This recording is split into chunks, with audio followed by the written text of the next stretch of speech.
Hey there, before this episode starts, I just want to thank Tank again for coming on. It's really fun getting to network with other podcasts.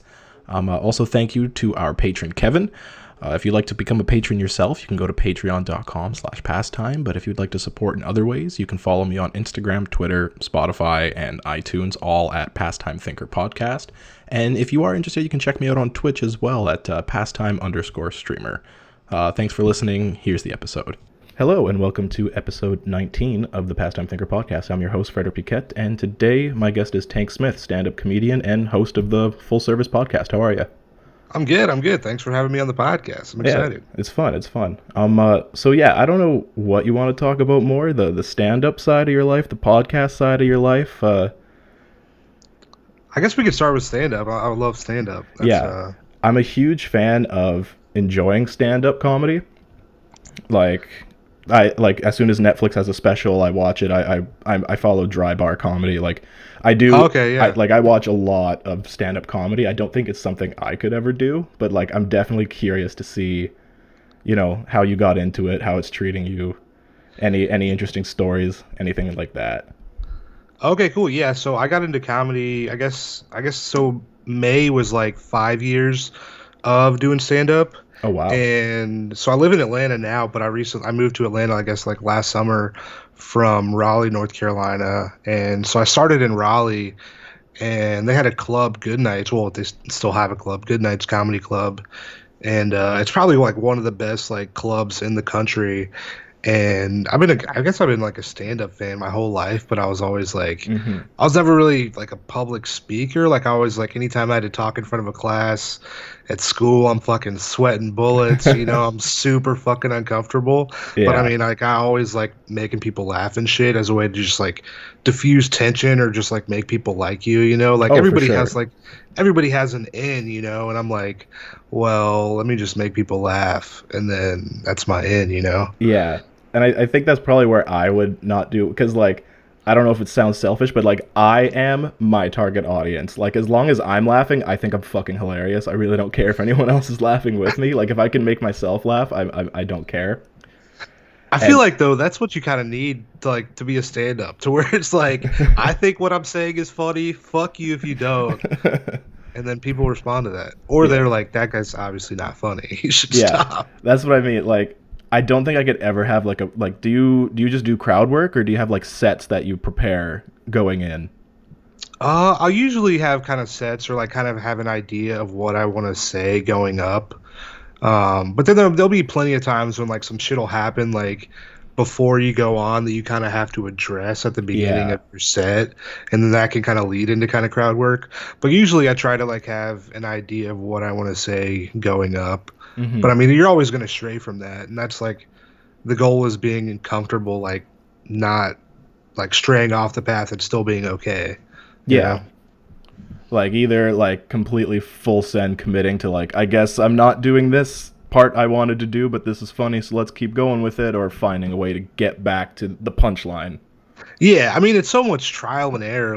It's you do these jokes so many times that it's you kind of know what's going to happen, but just in new situations will happen, and that just kind of helps you, or build to your comedian resume. Just absolutely. Some crazy shit happening in the audience, and you're well, now that I've seen that, I'm ready for that to happen again. You know? Exactly. And I think that's another reason why I couldn't do it. I know that trial and error is necessary for anything. It's necessary in everything I do, but I think my ego wouldn't be able to take a hit of trial and error in front of the public. Well, I think I mean, that's one of the things you kind of got to get used to. If you can't, I guess, laugh at yourself or be that was a bit I did a bad. You got to be able to look objectively at yourself, and that's kind of hard to do sometimes. I really didn't really do it that much until I kind of got into stand-up, because you do kind of have to evaluate what you're doing and what you're saying and how people perceive you and shit like that. And it just, you got to kind of if you fuck up, you're well, there's always next time, Yeah. It's make up for it. You kind of let it roll off your back, which is kind of good, because now if I'm oh, well, if you don't like what I'm doing, fuck it, I'll try it again. There's always next time. Well, that must be the most confusing thing, because I would assume that certain jokes really, really land with one audience but not the other. Yeah, that's the hardest part to where you could like do a joke and you're like, oh my god, this killed, this is Yeah, great. You do it again the next day and it like doesn't get anything, and and you're it's like, just crickets. what the fuck? What's the difference between, well, like it could be like one word difference changes the whole like I guess meaning of what you're saying, and if you just like fuck up the words in any kind of way, people are like, oh well, that's not funny anymore. Yeah, it's only funny if you say the words in this order.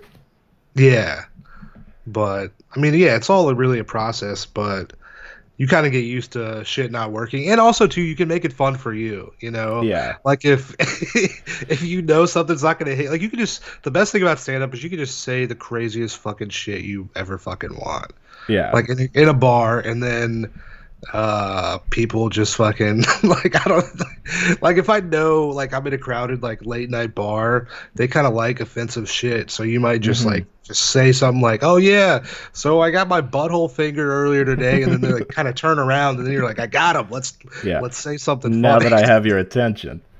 Yeah, sometimes you got to say some crazy shit. Yeah. And is that like is there like a lot of exaggeration in comedy? Because I've seen like two sides of that aisle. That like you have people like Bill Burr, Burt Kreischer, who, well, I think Kevin Hart also claims that like everything they say, there's no exaggeration. Like that is like, I am telling you a real thing that happened to me and how I find it funny. And then there are comedians like Anthony Jeselnik who like just completely make up fictitious stories and they're still funny. Yeah, I think it really just, I guess it probably just depends on you as like a comic and like where you're kind of exaggerating. But yeah, so much Hmm. of comedy does like rely on exaggeration, Hmm. and that's kind of what makes the story funny. But like you got to exaggerate at the right places, like to where if I'm going around and I'm like, yeah, I fucked all these chicks, and then they look at me and they're like, obviously that's not true, you know. You gotta really know where you can exaggerate. Yeah. Yeah. Okay. And yeah, so I assume, are you doing stand up full time then? Not right now. So it's basically like it's really hard to do like stand up as your like job, you know. Oh yeah, Uh, especially like with COVID. yeah. So in Atlanta, I mean, I didn't go up from like March until basically, I guess maybe like the beginning of October, because like Wow. nothing was happening at all. All there was kind of like Zoom comedy shows. Like pretty much everything was dead because like, you know, you had kind of like COVID lockdowns for a Oh while, yeah. and Like then I had to and work from home myself for like a 5 month stretch. yeah, so like everything was closed, and then I guess you probably saw like the maybe like mid September, like venues kind of started doing like outdoor like social distance shows. Hmm. And so that's kind of started to pick back up, and so that's happening. But there's kind of like two kind of like opposite, like I guess, thoughts in comedy right now, to where you got the people that are like, we should be doing comedy, the people need it, you know, this is a fucked up time, people want to laugh, you know, that's one side. Then you got the people that are like, stand up comedy is not important, it's not worth people dying for, you should not be doing it. I don't And agree with that because like they're still filming movies and like you can argue that it's the same premise. Like people are still filming television shows, they're still filming movies, and like people need that. Like people need a creative outlet. I do agree with that, but also those people that are filming the movies are also getting paid lots of money. Oh, of course, I know. You know? I'm just talking about as like the consumer, like the people need it. Yeah, I mean, people definitely, I mean, definitely want an outlet in this time. I mean, you're stuck at fucking home all day. You're Yeah. not getting to interact with people, and then there's like, I need a laugh. Let me go to this comedy show. You know? And I mean, people are doing like outdoor music stuff. What's the difference? Like people are eating at this restaurant right now. What's the difference between them eating and me just like hooking Standing. up a PA system Yeah. and just like standing far away from them and talking to them while they eat? What's the difference, you know? Yeah, like, well, first and foremost, like as long as it's safe, like I think people need to be able to consume that entertainment. Definitely. For I sure. I definitely think that you know would be really helpful. Yeah, and I mean the like big, I guess, like institutions in comedy, like the comedy clubs and the venues like that have been kind of driving comedy a little bit. Now it'll be kind of on the comedians to make sure comedy kind of lives during this time. Oh yeah. Because like with the venue shut down, it's like on comedians to make shit happen. Because if comedians aren't doing shows, then comedy's not really alive and shit. Yeah. Well, that's the thing, right? If you're not growing, you're dying. Period. Yeah. So like the industry needs to keep growing somehow through some facet. Like I understand that like the Zoom calls and stuff like that, like they're probably good, but like there's probably something more organic about being in the same room as the person like Oh, talking. for sure. I mean, it's two completely different things. Like, Hmm. there's no energy. You can't feel energy from Exactly. like looking at a fucking screen. I mean, it's solely responded on you, just like bringing the energy and not getting any response, which is like stand up is fucking call and response. Like, I say Oh yeah. something, you either laugh or you don't laugh. And then you say something else, you laugh or you don't laugh. Yeah. It's not just like a monologue to where I'm just saying something and then, well, I mean, did they like it? I don't really know. They like, I guess they sent some hearts in the chat, you know? Exactly. Like like I know I say I'm a big fan of stand-up comedy, but like I've only actually ever been to see stand-up comedy live once, and it was like I think like a week and a half before the shutdown got called in Ontario. And Oh shit. yeah, I went to go see Jeff Dunham. Oh, wow. Yeah, and like watching his recordings, I know he's hilarious. I always laugh, but like being in the stadium, like it was a completely different experience. How And I was was, it? oh, it was odd. He made a bunch of COVID jokes, like because this was like when it was kind of so like, haha, COVID might be a thing, haha. Yeah. Like he took some cracks at Trump because he's in Canada, so who's gonna shoot him, right? Yeah, yeah.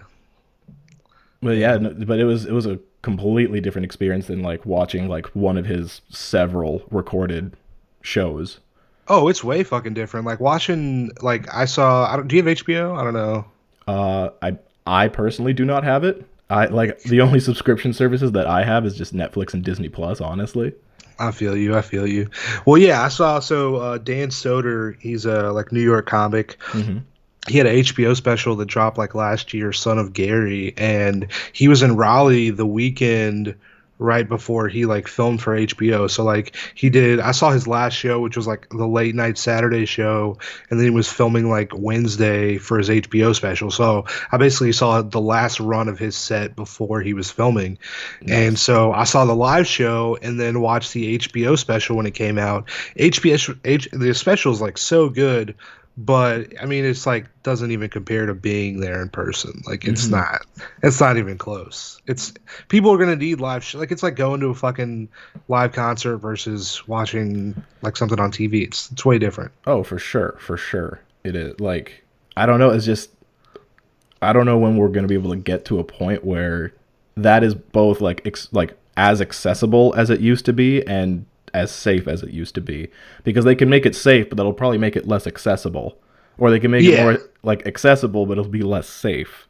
yeah, for sure. I mean, and especially like if I'm looking at like, well, I mean, pretty much every comedy club, the goal, like they make money off of a lot of times just like liquor, food, and shit. A lot of times Hmm. the headliners getting like all the money from ticket sales. So like their goal is to just pack that place as full as possible and get people drunk and like everybody is fine. Like you're all up on people, in a Hmm. comedy club and like that kind of happening like going forward. I don't really like they have shows still, but they're just like it's just way less people. Yeah. Yeah, yeah. I don't know. Like again, that's something that I don't have much experience in.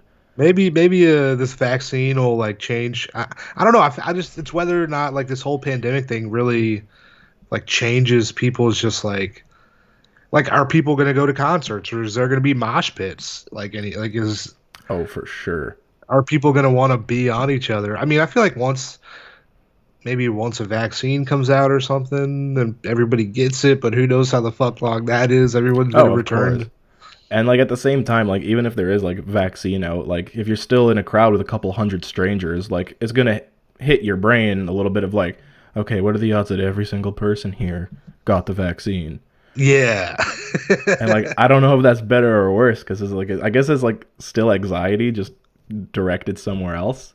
Yeah. Because I know that that's probably where my head would go. Is like, okay, I know the vaccine exists. I know I have it, and I have no idea if the other 99 people here do. Well, I guess you're good though. Like if you got it, then you should be fine then, right? Yeah, I believe so. Again, I'm no fucking scientist. I'm like, Especially too, I feel like with comedy too, you're like fucking laughing, so everybody's just like fucking spewing their just fucking shit just everywhere. breathing everywhere. But sometimes it's worth it to see somebody like you might have to get a little COVID, Yeah. Oh. But So yeah, do you have any crazy stand-up stories to tell? Any crazy experiences? I'm trying to think. Do you know who Theo Von is? I absolutely do. Oh, okay, sweet. Yeah, so I opened up for him like Oh I guess like wow. twice so far.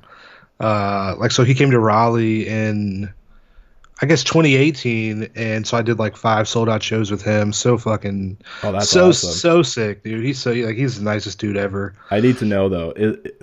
Is his accent real? Like, does he? Accents real. Oh my Accents. god. He's not like it's not he's not putting that on. I always thought he hammed it up. Like, if not the accent, his vocabulary has to be exaggerated because just the way he talks is like, it's like coming from a Canadian. Like, it is so stereotypical. Like, the way he talks is the way Canadians talk to make fun of Americans. Really?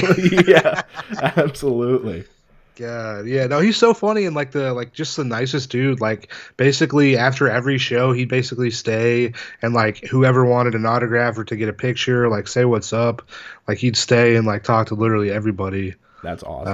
Uh, yeah, and so I opened up for him in Raleigh, and then I guess 2019, like last summer, I was in LA because I moved like basically from Raleigh to Atlanta, and I went out to LA for a week just to hang out with my buddy, and we're at the Comedy Store like pretty much every night, Oh, you and were at the so. comedy. That's a place I really want to go visit. Is the comedy Oh store. my god, you gotta fucking go. Like it's what I mean. It's such a great spot because it's got like, the original room, which is sick. The main stage, which has like, I mean, it's probably like seats like 250. Hmm. That's a great spot. And then you got the belly room. Oh, it's just like these like famous comedians you Oh see yeah.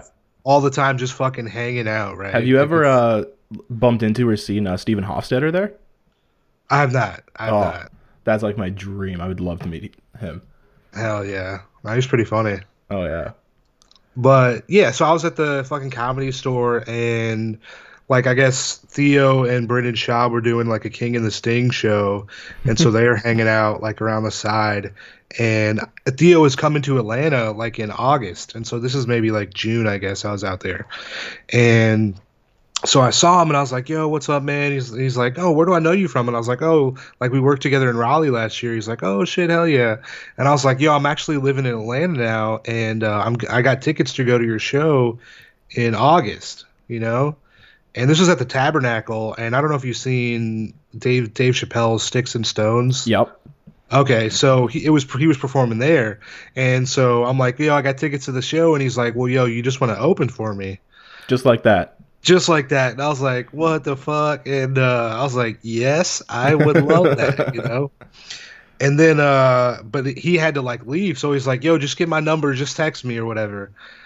And at that point I'm like, I don't have his fucking, how am I supposed to text him? I don't have his Yeah. fucking phone number. And if you follow him on Instagram, he's got like fucking at least 400,000. So I'm like, there's no way any kind of message is getting through. Yeah, it'll just get drowned out with everyone else. Yeah, I'm like, how do I fucking open for Theo now? Like, I need to get his phone number. So, Malcolm Hatchett, he's like a LA guy, but he's originally from North Carolina. He was like a regular on Kill Tony for a while. We're friends on Instagram because he had been on the Theo show last year in North Carolina. So I hit Malcolm up and I was like, yo, do you got Theo's number? He told me like I could open for him. I need to like text him to make sure this is like Yeah, I need this to for happen real. now. Yeah, dude. So I was like, yo, do you got Theo's number? He's like, yeah, don't tell anybody that I sent it to you. So the next day I texted Theo and I was like, yo, hey, it's Tank. I don't know if you were being for real, but I mean, I'd love to open for you in Atlanta. And then he just like gave me an email address to send an email to. And then they like, I guess, looped me in like a couple weeks before the show. So it was like me and then Ari Manis and then Theo. So basically, I just opened up, did like 10 minutes for both shows, and they're like sold out, like fucking like 1,600 people. That's awesome. And that was definitely The best like fucking show Yeah. ever. And how did that set go, if I may ask? The second set was better than the first set. Like so there was two shows, so they kind of like there was a lot of people still kind of coming in when I went up the first show because they Okay. couldn't push it at all because they like had a second show that had to start at like 9:30 or whatever. So when I went up the first time, there was still a lot of people coming in, but it went pretty well. Second show, like they were able to wait and kind of make sure it was basically full before it started, and that shit was, I mean, it was sick. I mean, That's awesome. it was crazy. Yeah. So, but yeah, that's probably the best comedy. I mean, but I mean, in terms of worst comedy stories, I mean, there's plenty of fucking open mics at bars. I've had drunk people like come get on stage, try to take the mic Oh away my from God, you. really? I'm funnier than you. Shut up. Not even just like people just shit face. Like just like at 7:30 in the evening, you're like, Oh dude, my God. how are you fucking drunk right now? This is crazy. It's because they've probably been drinking since noon.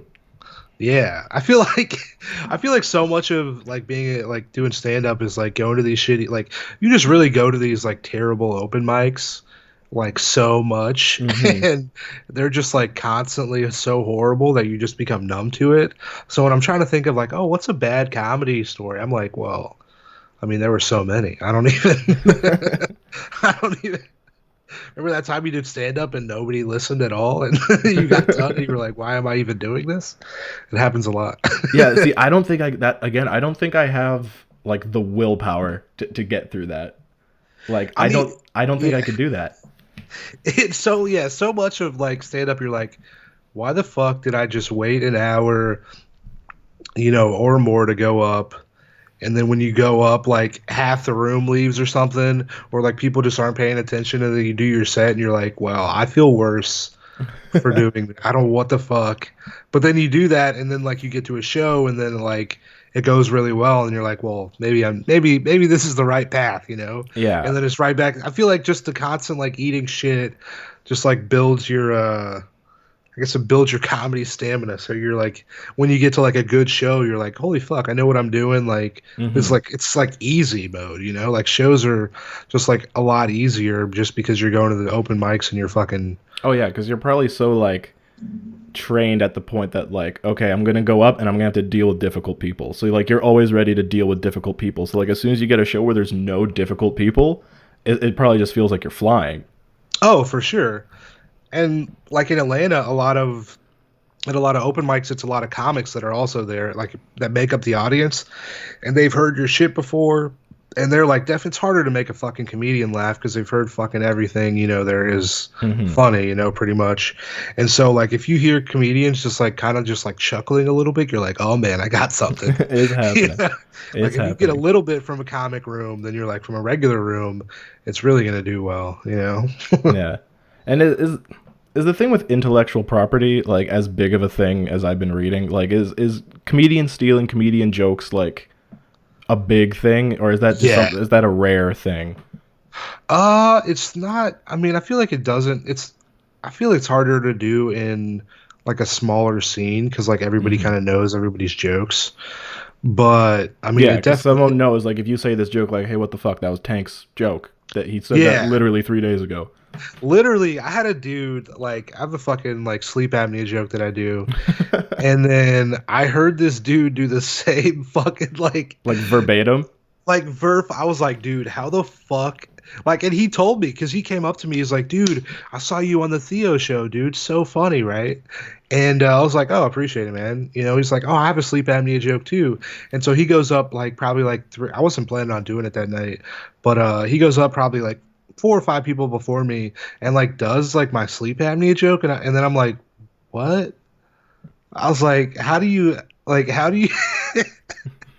how can you said you were at the show where I did this joke and Yeah. then you're gonna do like, but it's also sometimes like you have a joke come to you almost and you're like, oh my god, this is so perfect, like this is so good, like this Hmm. is like, did I really think of this, like this is like the perfect fucking joke, but it's like you like it's sometimes it's hard like, but I mean if you hear a joke it's fucking, I don't know, but yeah, people get mad about stealing like. I would imagine, because like again, like if you know more into this, like please share. But like, Is there any way to protect your jokes? Like, can you trademark jokes? Can you, like, is there any repercussions for that guy who stole your joke whatsoever? I mean, the only thing, I mean, you Besides really being, can't. like, I guess, shunned by, like, the other Yeah, comics? that's pretty much the only thing that could happen is just being shunned by comics. And I mean, if you have it on YouTube, obviously you can be like, "Hey, check this out. This was two Yeah. years ago. This is the joke you're doing." Yeah. But, like, it doesn't, like, all it takes is for him to know your joke, be a couple sets before you, and get the laugh before you, and you're essentially fucked if you were planning on using that bit, right? Yeah, yeah, yeah. But I mean, usually, I mean that's a rarity, you know. I feel like it's a Okay. lot. If you want to look in terms of like stealing jokes, it's probably local comedians stealing like professional comedians' jokes more so than like stealing within your same kind of scene. You know, Mm-hmm. because it's like it's way easier to be like, "Yo, that's that person's joke. What the fuck are you doing?" But if you're like using somebody's jokes from like that lives in another city or sort of like obscure comic, then it's less likely people are gonna know. But fucking joke stealing is like the one thing that's like comedians are like you're fucking like you could be like if you look at all these like like I feel like comedians frown more on joke stealing than being like a fucking sexual predator or something like that. Oh my god. Okay. Like like Elaborate. I don't know like I like if you like Carlos Mencia, right? He Mm-hmm. stole jokes like a while ago. And like still to this day comedians are like what a fucking piece of shit. He's a terrible person, but like if you look at these comedians that have like sexual assaulting allegations or even like the Louis shit, you Yeah. know, people are like, but I mean, he's funny though, you know? But if you steal jokes, then it's like you're fucking out. Like people hate on Amy Schumer like so much for stealing jokes. More than they hate on Louis C.K. for being a predator. Yeah, for I sure. see. I see.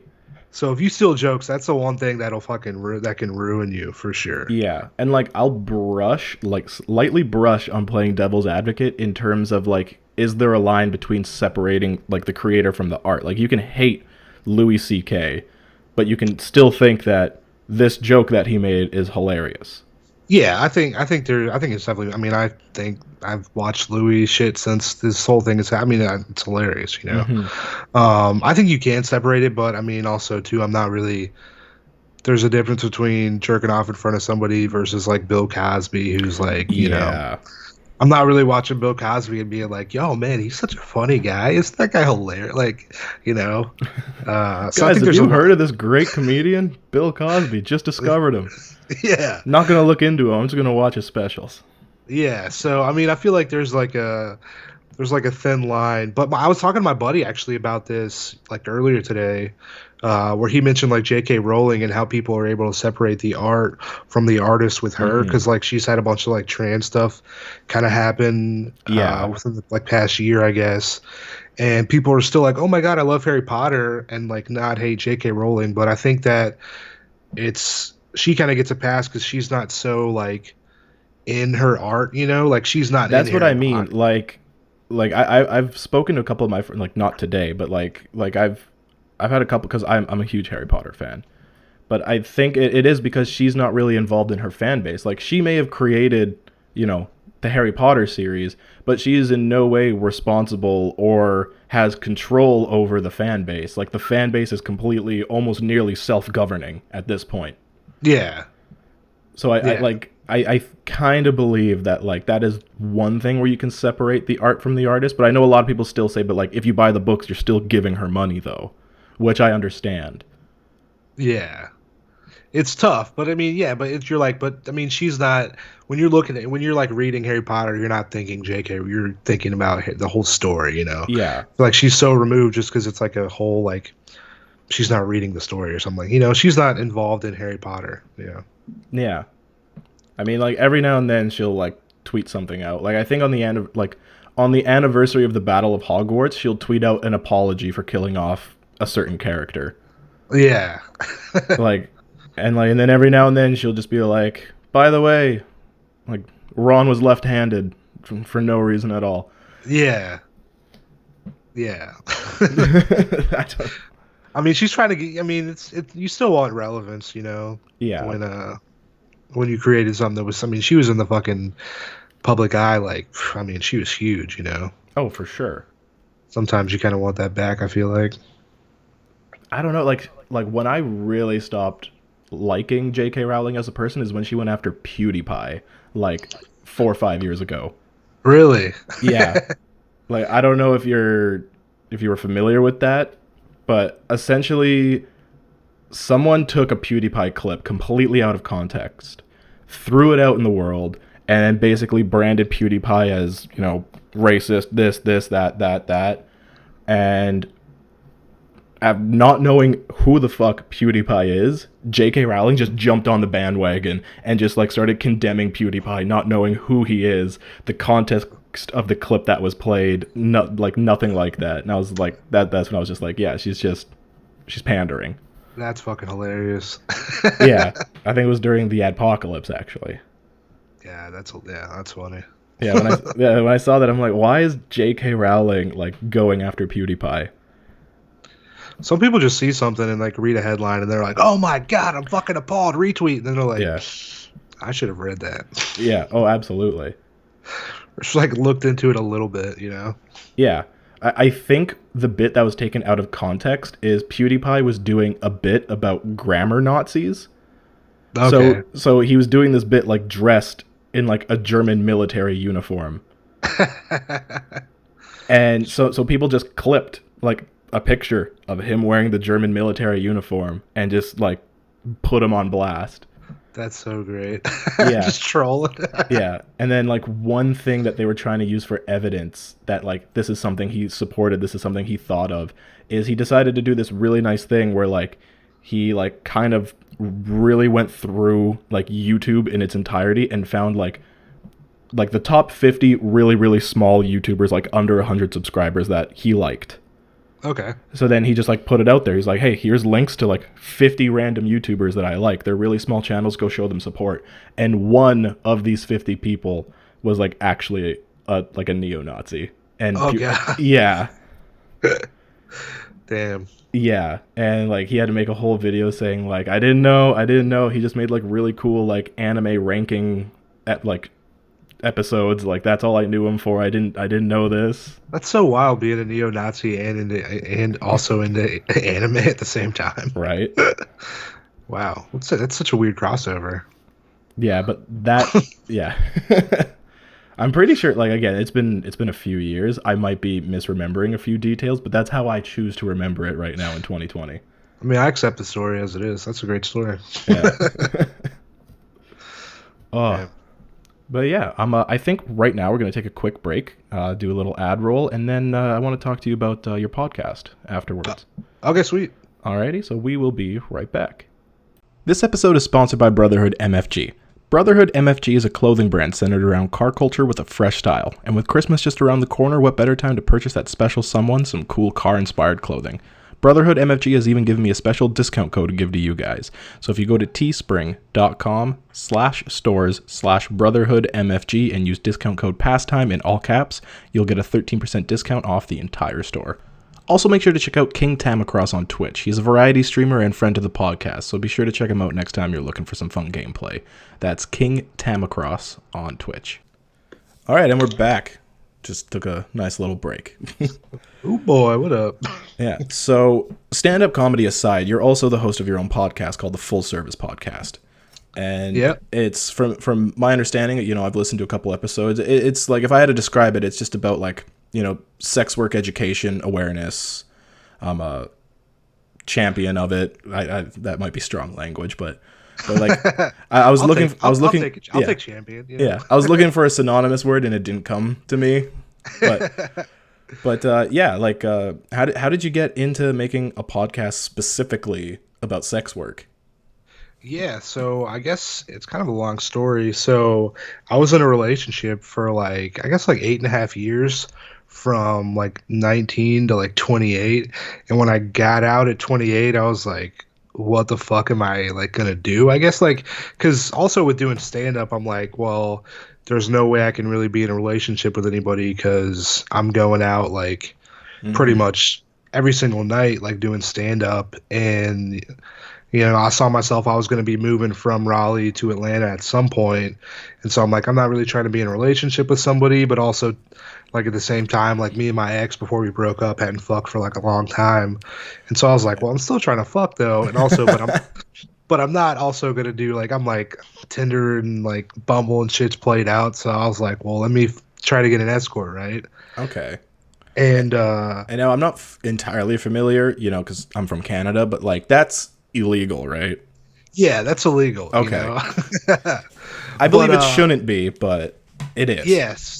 so pretty much, I mean, only other than like a few places, like say like it's like in Nevada, some places, and I mean it's pretty much like illegal. But I mean, yeah, I smoke weed, so I mean, doing like I guess like Oh, that's been legal in Canada for a while now. illegal things, I'm like, Yeah. oh, I mean, I'm okay breaking the law or whatever. Yeah.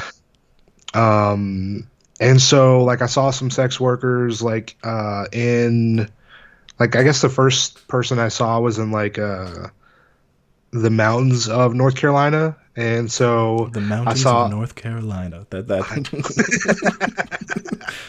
so beautiful.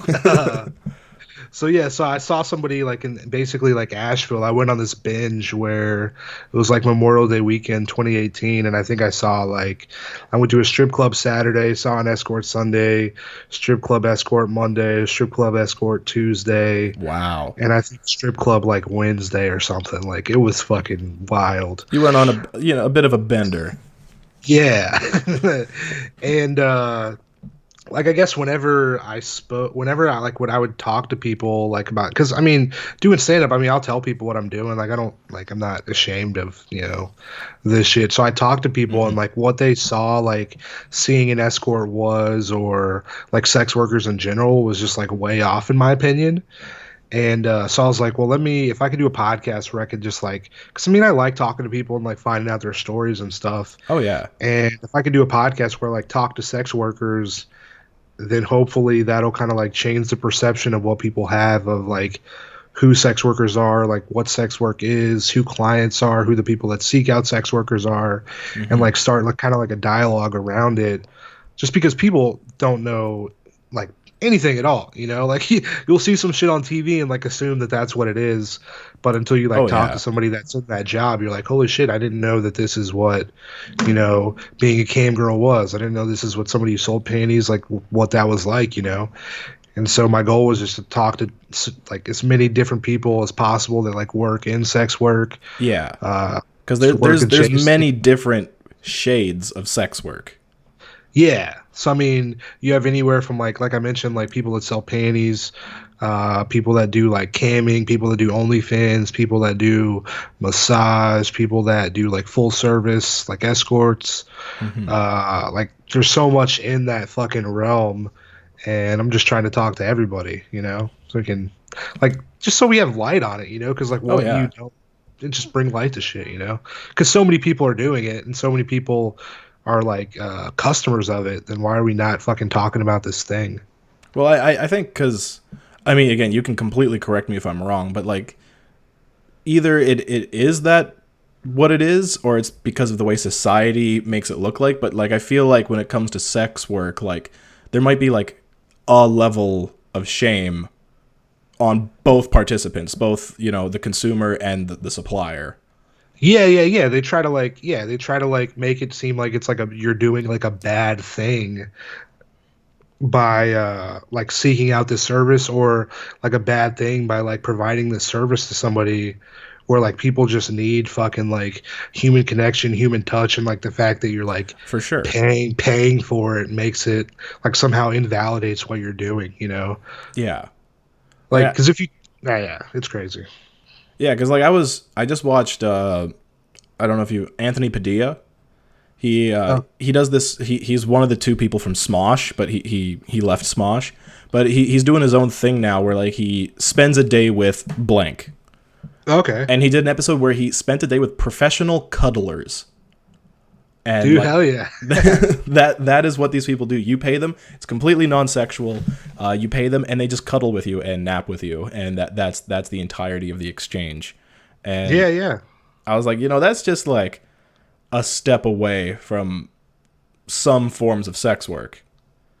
Yeah, I mean, essentially, that's all. Like, you could consider those people like actually sex workers. Some people would, but yeah, it's like some people just need like touch connection, Hmm. and just because you're paying for it, like it's like somehow makes it a bad thing. Like I interviewed a dude yesterday and he was telling me that when he initially like sought out like seeing a sex worker, it was like literally to have somebody just like hold his hand. You know, he's like really likes intimacy and wanted his hand held as like Hmm. an awkward dude. And he's like, I don't want to like go on Tinder, go to bars for this, hired a sex worker and literally just like had like just like being held and like had their hand held. And he was like, it was the greatest fucking thing ever.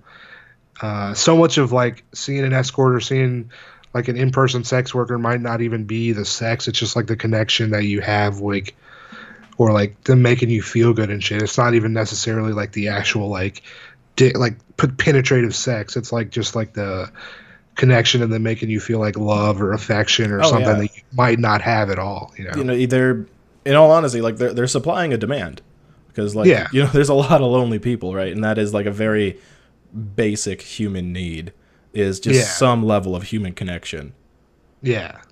And like, Because yeah, like I was talking to I guess a couple that I interviewed like I guess last week, and they were saying like they had somebody that hadn't been like touched in like 6 months at least, you know, like by another person. And it's like how is it a bad thing if like, so say like an old person hasn't been like touched or been like intimate or like held in like fucking years, and then they just like pay somebody to do that for them, to like mhm. to make them feel good, yet that's like a bad, like it's crazy. Yeah, I definitely agree with you. Like it's something that's always confused me in terms of like, it's just, it's a demand. They're supplying a demand. Like that's pretty well the only way I've ever kind of seen it. Again, and really the only kind of like education I've had about it was like in high school. I went to a Catholic high school, and they were just like, "Oh, like sex work is sex trafficking, and like here's the dark underbelly of the sex trafficking world." And like that was what they drilled into our head, was that like the only way to like end up in this profession is if you get like kidnapped as a kid, that you get like Yeah. brainwashed into thinking this is something you have to do. Is if you're doing this, it's because you're getting taken advantage of.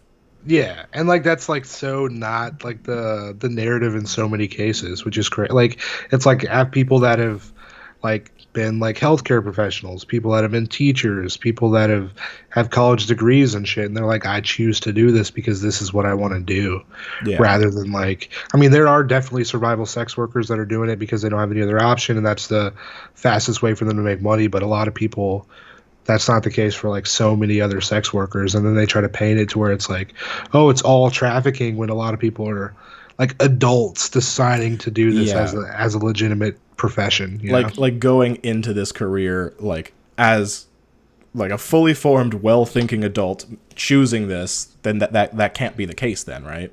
Yeah, it's like what, it's like it's a lot of like what happened or what led you up to that.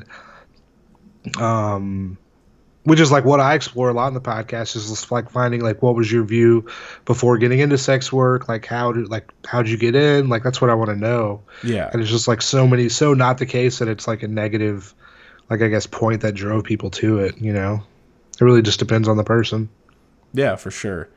I mean, again, like as a kid, like I was always like scared. Like, well, not that I was always like taught to be scared of that entire realm, because it's dangerous. You're gonna catch something, like you're gonna get an STD, or you yourself are gonna get kidnapped. Or mind you, where I'm from a very small northern town, like in Yeah. Canada. So like what they were talking about, very much, if it was going on, it was going on a very very small scale where I was Yeah. from.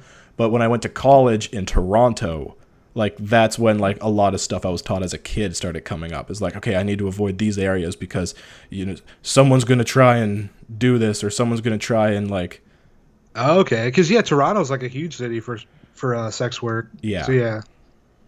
But it's, yeah, it's crazy. Like they put, there's so many narratives that are put on sex work. Like you mentioned the STD thing. Like it's so funny because like sex workers are some of the most like careful people around their health, because it's like if you fucking get sick, you can't work and shit. yeah, And so like sexual health is so important to them.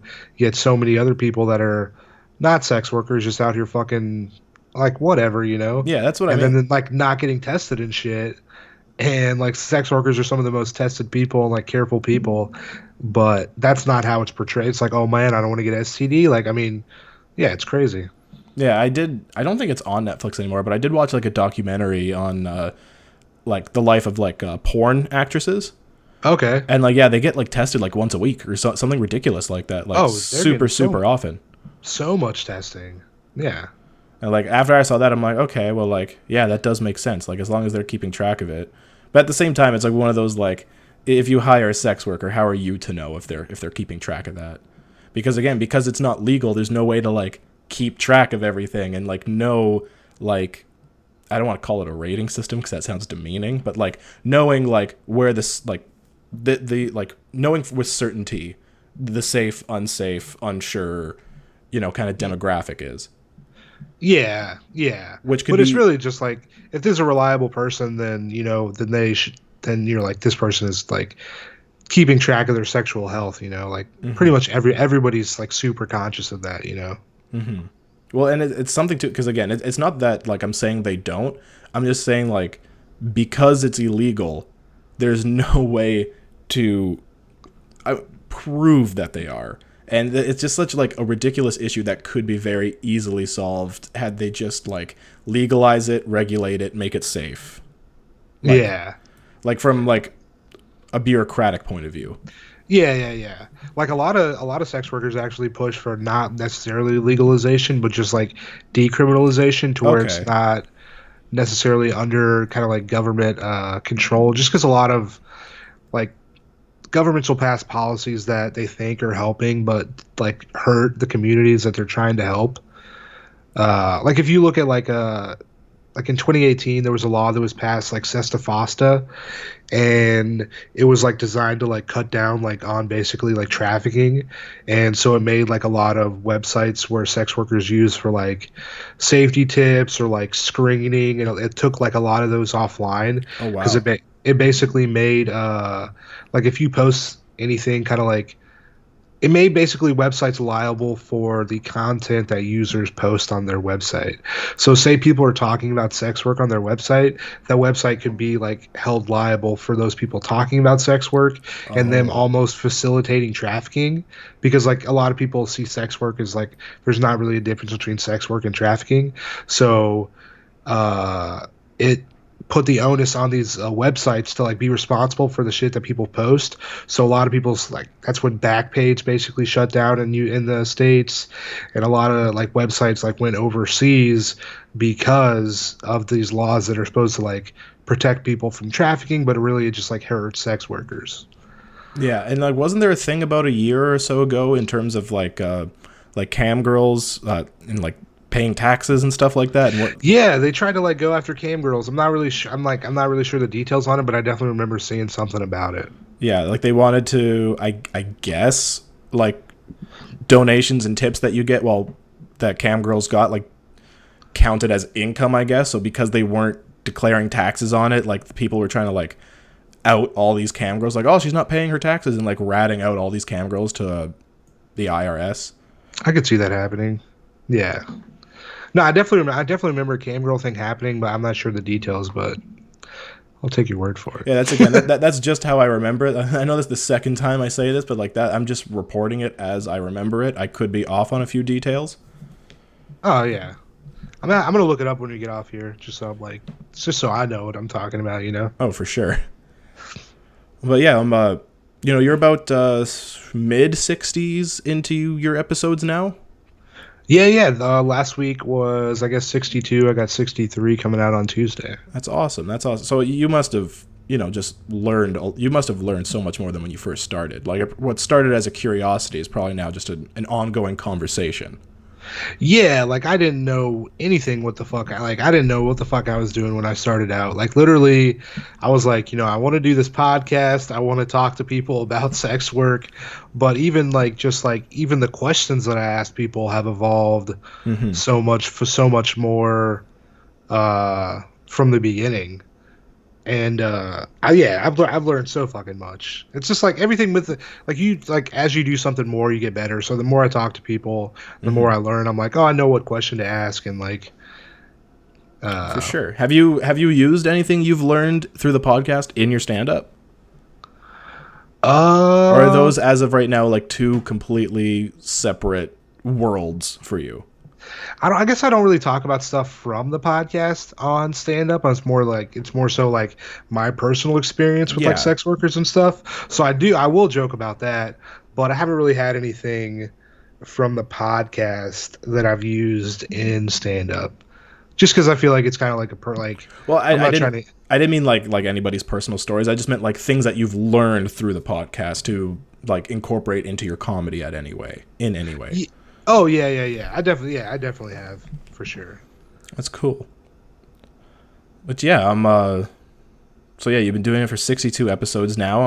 Any memorable guests or anything that, cuz like you've interviewed a wide range of guests.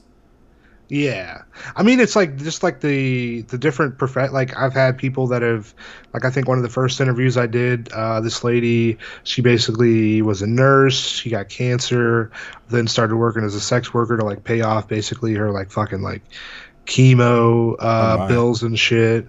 I've had people like I interviewed. There's a lady, Dalma Rosa. She has like a panty selling podcast, and she's based in Spain, but she's like Scottish. And so I Oh, interviewed her, talked about like the whole like panty selling market. I've had like porn stars on. We talked about like the AVN Awards. In terms of like this dude I was talking to yesterday, he was telling me a story of a lady that he used to work with, and this client, he basically wanted he had a couple actually good stories. oh A wow. client basically he'd fly a girl to him, and she'd like fly in the day before, and then basically around like 4 a.m. like he's really into like expensive coins. So Expensive coins. yeah, so basically he would hide coins around the his house, and then basically have her like Uber over to his house, or however get over to his house from the hotel, like break into his house at like 4 in the morning and like try to find all the coins. Like without waking him up? Or like I don't know if he'd wake up, but like basically she'd find the coins, and every time she'd find a coin she'd be like, "Ooh, I found a coin." But like I don't, something with her, like he'd basically like have her break into his house and like find coins in the middle of the night. So it's not all, definitely not all sex. Like That's it's what I was all about to like say. Like how does that even like count as sex work? Like that's just funny. that's just like spending time with somebody, you know? Like Yeah. a lot of like so much, especially even like longer dates. It's like not people like it's like you're like spending time with somebody. That's really what it is, you know? And Mhm. making them feel good. So and this other story he had was, I guess this guy would like dress up in basically like like one of those skin tight suits, you know, where that like even covers your head, like you'll see sometime runners wear. Okay. And she dress up like Spider-Man and basically like chase him around the city, Around the city. like around yeah, I think like New York or Boston or something. Oh So I my mean, lord. I mean, yeah, like what little like in-person experience that I've ever had with escorts specifically was when I was working in Toronto. I worked in a VIP movie theater in the kitchen, okay, and I guess this guy was this regular. He was like this ancient old man. Like he must have been like 300 years old minimum. yeah, Um, uh, and he was a regular, and he was always there with, and it would always be two extremely attractive women, never the same two women.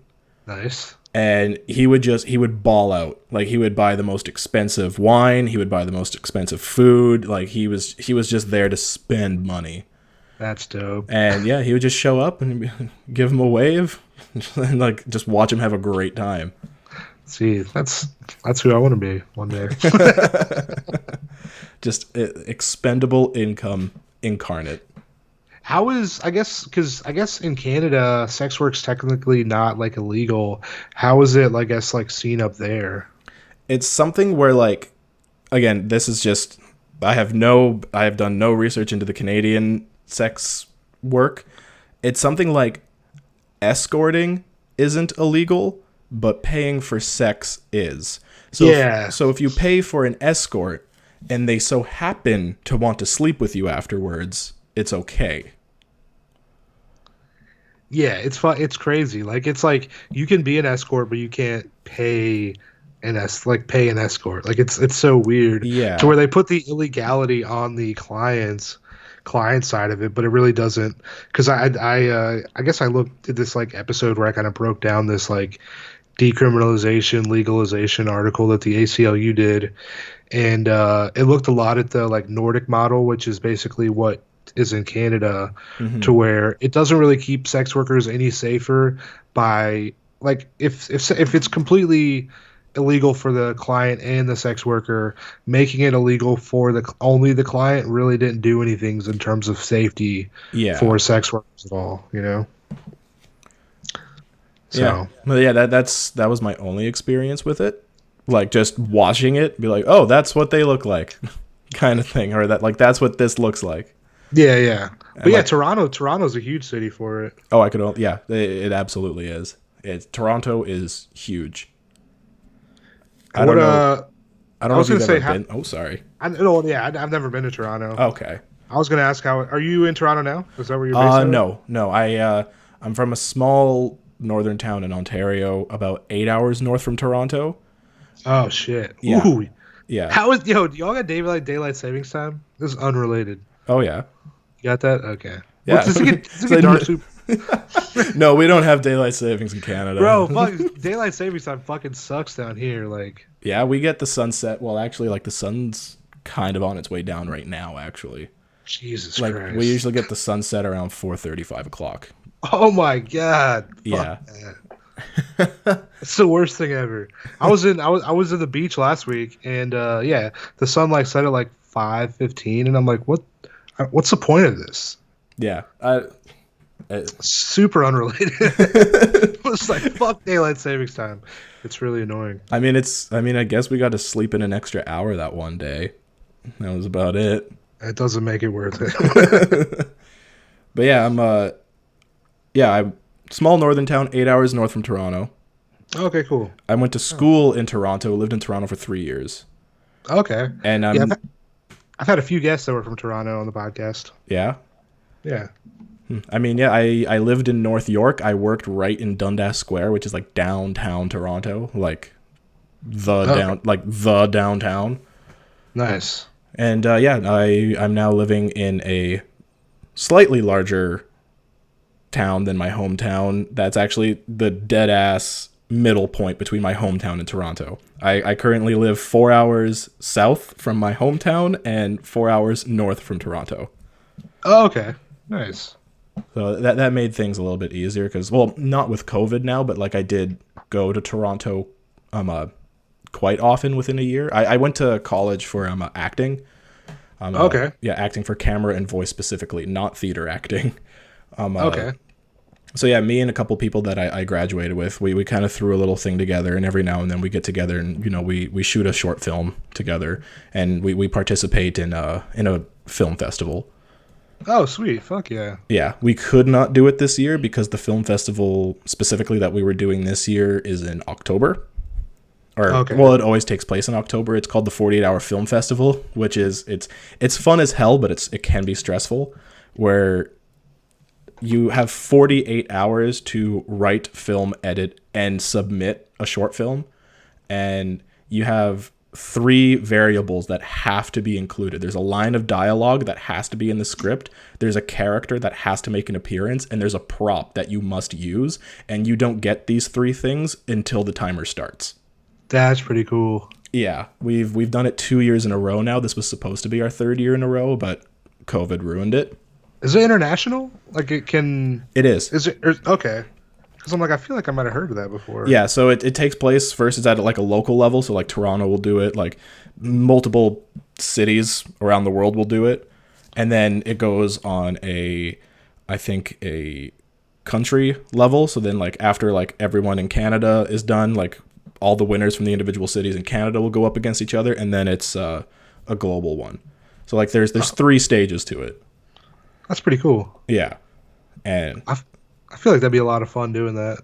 oh, it is, but you get very little sleep. The Yeah, I mean, yeah. The only thing that, well, not the only thing.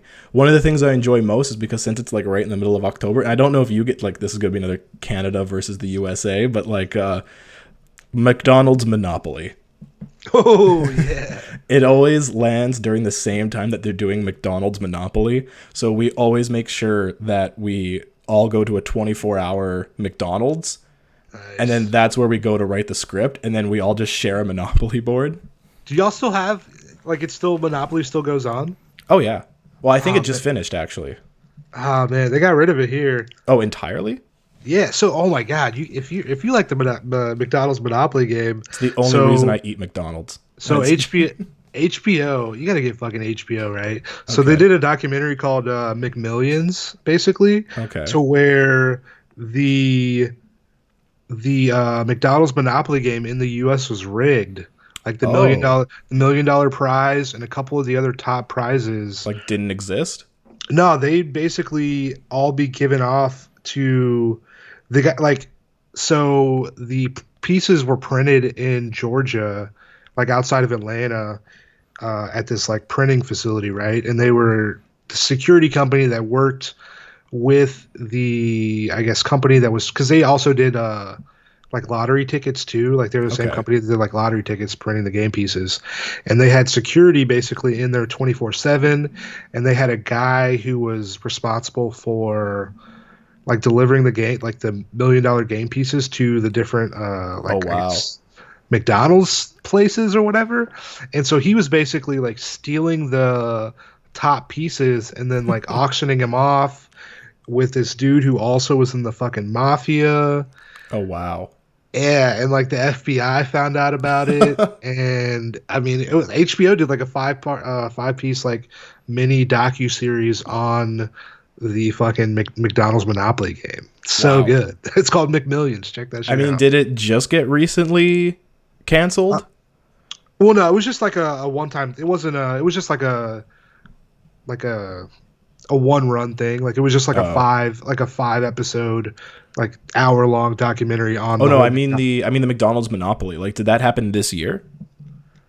No, they haven't had it in the U.S. for a couple years. Oh wow. Okay, yeah. Then yeah, no, it's still going on in Canada.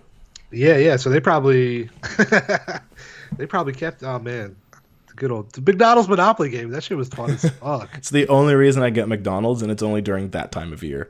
Damn. Good times. I miss it. Y'all are living in the past. It's great. We're living. No, this is the future. No, we get the sunset at like 4:00. This is definitely the past. Damn. Oh, I mean, well, yeah. Thank you for coming on, first of all, and let the people know where they can find you. Yeah, so the podcast, we're on Instagram and Twitter at Full Service Pod. I am at Tank Funkadelic. Patreon.com/Full Service Pod. Follow us on Patreon, and if you just Google us, you'll find us. Full Service with Tank Smith or Full Service Podcast. You'll find us. Give us a follow, and check it. Every new episodes every Tuesday. I interview sex workers from like all over the world, and it's a good time. Check it out. Absolutely. All right. Well, thank you, and thank you everyone for listening, and bye-bye.